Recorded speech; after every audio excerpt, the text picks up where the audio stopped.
بسم اللہ الرحمن الرحیم۔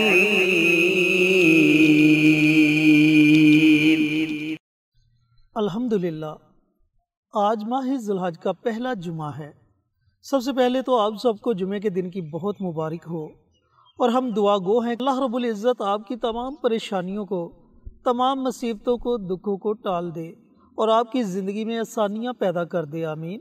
دوستو، بھائیوں اور بہنوں، جمعے کے دن کی فضیلت، جمعے کے دن کے متعلق بہت سے اعمال آپ کے ساتھ شیئر کر چکے ہیں، لیکن آج کی ویڈیو میں مفتی صاحب آپ کے ساتھ ایک ایسا عمل شیئر کریں گے کہ اس عمل کو پڑھنے کے بعد آپ اللہ تعالیٰ کی بارگاہ میں جو بھی دعا مانگو گے، اللہ رب العزت آپ کی دعا کو اسی وقت اپنی بارگاہ میں قبول و منظور فرما لیں گے۔ لیکن اس کے لیے یقین شرط ہے، آپ کا یقین کامل ہونا چاہیے۔ پختہ یقین کے ساتھ اگر آپ یہ عمل کریں گے تو آپ کو ضرور فائدہ ہوگا۔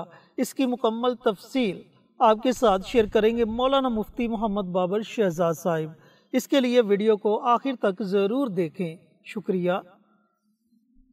آپ کی اگر کروڑوں حاجتیں ہیں، اربوں حاجتیں ہیں، اتنی حاجتیں ہیں کہ آپ یہ چاہ رہے ہیں کہ میری تمام ضروریات زندگی، تمام حاجتیں، تمام سوالات جو میرے دل و دماغ میں ابھر رہے ہیں، جنم لے رہے ہیں، میرا اللہ ان سب کو پورا کر دے۔ یہ انسانی فطرت ہے، انسان یہ چاہتا ہے کہ میں جو مانگوں، جب مانگوں، جس وقت مانگوں، مجھے اسی وقت مل جانا چاہیے۔ ایک بات یاد رکھیں، بڑی قابل غور یہ بات ہے، جب بھی رسول اللہ کے پاس کوئی نیا صاحب تشریف لاتے اور وہ مسلمان ہوتے، کلمہ طیبہ پڑھتے، اسلام میں داخل ہوتے، تو رسول اللہ سب سے پہلے انہیں نماز کی تلقین کرتے کہ بھائی کبھی نماز نہ چھوڑنا، کبھی بھی، حتیٰ کہ حالت جنگ میں بھی اگر آپ ہوں، ادھر بھی آپ نماز نہ چھوڑیے گا۔ یہ رسول اللہ اپنے نئے مسلمان ہونے والے صحابہ کرام کو یہ تعلیم دیا کرتے تھے۔ اب جب بندہ نماز پڑھتا ہے تو نماز پڑھنے کی وجہ سے نماز اس کو بے حیائی سے، برے کاموں سے اور ناشائستہ حرکتوں سے روکتی ہے۔ صحابہ نے عرض کیا، یا رسول اللہ، ایک بندہ نماز بھی پڑھتا ہے اور برے کام بھی کرتا ہے، وہ تو نماز اس کو نہیں روک رہی۔ رسول اللہ نے پھر فرمایا کہ پھر اس کو نماز پڑھنے کا کچھ بھی فائدہ نہیں ہے، کیونکہ نماز کا نور اسے حاصل نہیں ہو رہا۔ دو باتیں ہیں یہاں پہ، ایک ہے نماز کی تلقین اور دوسرا ہے نماز کے ساتھ ساتھ گناہوں کو ترک کر دینا، اللہ کی نافرمانی کو ترک کر دینا، رسول اللہ کی ناراضگی والے کاموں کو ترک کر دینا۔ والذین یجتنبون کبائر الاسم والفواحش الا اللمم۔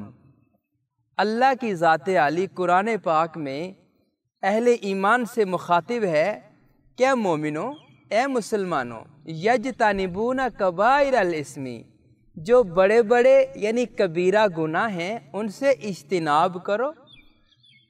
الذین یجتنبون کبائر الاسم والفواحش، یعنی کبیرہ گناہ ہیں اور فحش کام ہیں، ان سے بچو۔ الا اللمم، ہاں کبھی کبھار اگر آپ سے کوئی گناہ سرزد ہو ہی جائے، انسان ہے، یہ نسیان سے بنا ہے، خطا کا پتلا ہے، گناہ سرزد ہو ہی جاتا ہے، اگر ہو جائے، ان ربکم واسع المغفرہ، تو تیرے رب کی مغفرت بہت وسیع ہے، پھر وہ تجھے معاف بھی کر دے گا۔ لیکن سب سے پہلی بات یہ ہے کہ گناہوں سے اجتناب کرنا، کبیرہ گناہوں سے بچنا، فحش کاموں سے بچنا، اور اللہ کی ذات عالی گناہوں کو معاف کرنے پہ قادر ہے۔ وہ کیسے؟ فاحشہ عورت ہے، زانیہ عورت ہے، ساری زندگی اللہ کی نافرمانی کی ہے، رسول اللہ کی نافرمانی کی ہے، کبھی فرما برداری والا کام نہیں کیا ہے، سارے دامن گناہوں سے بھرا ہوا ہے، صبح بھی گناہ، شام کو گناہ، دوپہر کو گناہ، گناہ ہی گناہ ہے زندگی میں۔ ان ربکم واسع المغفرہ، تیرے رب کی رحمت بڑی وسیع ہے، اس کی مغفرت بڑی وسیع ہے۔ کیا ہوا؟ اس فاحشہ عورت نے ایک پیاسے کتے کو پانی پلا دیا، میرے رب نے اس کو جنت الفردوس میں داخل کر دیا۔ تو یہ کیا ہے؟ رب کی رحمت اور مغفرت بڑی وسیع ہے۔ اس لیے اللہ کی ذات عالی کے سامنے سب سے پہلے گناہوں سے بچنے کی عادت ڈالیں۔ جب ہم گناہوں سے بچیں گے، یہ جو ہمارا رزق آ رہا ہے اس میں رکاوٹیں نہیں آئیں گی، اس میں بندشیں نہیں آئیں گی۔ ہمارے جتنی بھی حاجتیں ہیں جو ہم چاہ رہے ہیں وہ ہماری فوراً حاجتیں پوری ہو جائیں گی۔ ہم جو مانگتے ہیں اللہ ہمیں دے دے گا۔ بعض اوقات تو میرے عزیزو ایسا بھی ہوتا ہے کہ اللہ بن مانگے ہی دے دیتا ہے۔ علماء کرام نے کیا فرمایا کہ اگر آپ کی خلوت پاک ہے، آپ کی تنہائی پاک ہے، تو آپ اللہ کے ولی ہیں، اللہ کے نیک بندے ہیں، اللہ کے برگزیدہ بندے ہیں۔ تو آپ کے دل میں بڑی حاجتیں ہیں، بڑی خواہشیں ہیں، بڑی تمنائیں ہیں۔ آپ سب سے پہلے اللہ کے قرآن کا دروازہ کھٹکھٹائیے، اللہ کے اسماء الحسنی کے در پہ آئیے، اپنے آپ کو یہ عادت ڈالیں کہ ہمیں جو بھی مشکل بن جائے اللہ سے اپنا مسئلہ حل کروانا ہے۔ اس کا ذریعہ کیا ہے؟ اس کا وسیلہ کیا ہے؟ اللہ کے قرآن کی آیات، اللہ کے اسماء الحسنی کا ورد۔ اب آپ نے کیا کرنا ہے؟ یہ جو جمعۃ المبارک ہے یہ بڑی فضیلت کا دن ہوتا ہے، اور پھر ذی الحج کا پہلا جمعہ، اس کی تو فضیلت ہی بہت زیادہ ہے۔ رسول اللہ صلی اللہ علیہ وسلم نے ارشاد فرمایا کہ باقی 11 مہینوں میں عبادت کا ثواب الگ ہے، اس ایک مہینے کی عبادت کا ثواب ہی الگ ہے، یعنی بہت زیادہ اجر و ثواب اللہ عطا فرماتا ہے۔ تو یہ موقع ہے، یہ غنیمت ہے ہمارے پاس، اس موقع کو ہاتھ سے نہ جانے دیجئے۔ اپنی حاجات ہیں، تمنائیں ہیں، دلی مرادیں ہیں، امیدیں ہیں، دلی امنگیں ہیں، اس جمعۃ المبارک کو عمل کیجئے، اپنے رب کو راضی کروا لیجئے، آپ کے سارے مسئلے مسائل حل ہو جائیں گے۔ عمل عرض کرنے سے پہلے آپ کے علم میں ہے یہ بات کہ ہماری جتنی بھی یہ ویڈیوز ہوتی ہیں اسلامی ویڈیوز ہوتی ہیں، اور ہم صدقہ جاریہ کی نیت سے آپ حضرات سے یہ ویڈیو شیئر کرتے ہیں۔ ہم یہ چاہتے ہیں کہ آپ بھی کوئی ایسا کام کریں جو آپ کے لیے صدقہ جاریہ بن جائے۔ اب وہ کام کیا ہے؟ آپ کمنٹ باکس میں جائیں، وہاں پہ جا کے سبحان اللہ، ماشاء اللہ، الحمدللہ، اللہ اکبر، اور حضور پر نور صلی اللہ علیہ وسلم کی ذات عالی پر درود و سلام کا تحفہ بھیجیے۔ جب آپ یہ کام کر جائیں گے، کوئی نیا عزیز آئے گا کمنٹ باکس میں اپنا لکھنے کے لیے، وہ آپ کا لکھا ہوا پڑھ جائے گا، آپ کو بھی اجر ملے گا، اس کو بھی اجر ملے گا، اور انشاءاللہ آپ کی برکت سے ہمیں بھی اجر مل جائے گا۔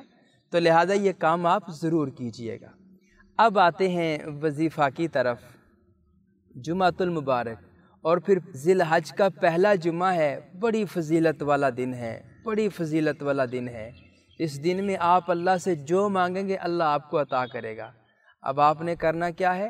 صبح نماز فجر سے لے کر نماز مغرب تک آپ کے پاس سارا دن پڑا ہوا ہے، کسی بھی وقت آپ چلتے پھرتے اٹھتے بیٹھتے صرف ایک تسبیح تیسرے کلمے کی آپ کر لیں، سبحان اللہ والحمد للہ ولا الہ الا اللہ واللہ اکبر ولا حول ولا قوت الا باللہ العلی العظیم۔ ایک تسبیح آپ نے کرنی ہے اور پورے دھیان سے کرنی ہے، توجہ کے ساتھ کرنی ہے، اللہ کی ذات عالی کو حاضر ناظر جان کر کرنی ہے، اپنے سامنے رکھ کر کرنی ہے۔ انشاءاللہ یہ ایک تسبیح آپ کی مکمل نہیں ہوگی، آپ کے سارے مسئلے مسائل حل ہو جائیں گے، صرف یقین کامل شرط ہے۔ اگر آپ یقین سے کریں گے تو انشاءاللہ آپ کی ساری دلی مرادیں میرا اللہ پوری فرما دے۔ جی تو محترم ناظرین و سامعین، مفتی صاحب نے آپ کے ساتھ جمعۃ المبارک کے دن کا ایک بڑا ہی باکمال عمل شیئر کیا۔ اگر آپ کی لاکھوں حاجات بھی ہیں تو آپ اس عمل کو، اس وظیفے کو ضرور پڑھیں، اپنے رب کو راضی کریں، اپنے رب سے اپنی تمام حاجات پوری کروائیں۔ ملتے ہیں ایک اور نئی ویڈیو کے ساتھ، اجازت دیں، السلام علیکم۔ ہماری ویڈیو آپ کو پسند آئے اسے لائک کریں، شیئر کریں، ہمارے چینل کو سبسکرائب ضرور کریں اور ساتھ والے بیل آئیکن بٹن کو دبائیں تاکہ ہماری ہر آنے والی ویڈیوز کی اپ ڈیٹ آپ تک آسانی سے پہنچ سکے۔